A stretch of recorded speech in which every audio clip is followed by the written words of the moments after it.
Sebanyak 342 orang atlet dan ofisial tim Porprov Lahat dilepas dan bertolak dari Lahat menuju ke Palembang. Para atlet ini akan bertanding dalam Pekan Olahraga Provinsi Sumsel ke-11 tahun 2017. Pelepasan ini langsung oleh Bupati Lahat didampingi seluruh unsur FKPD lainnya.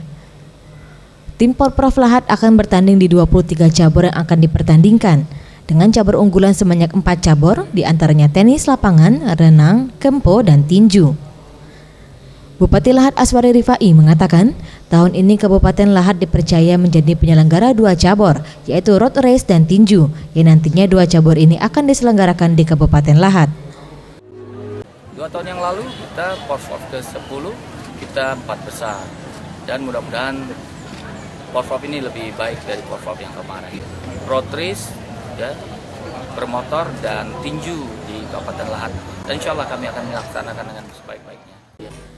Sebelum diberangkatkan ke Palembang, ratusan atlet dan tim ofisial terlebih dahulu dilakukan tes urin guna mengantisipasi atlet dan ofisial yang mengkonsumsi narkoba.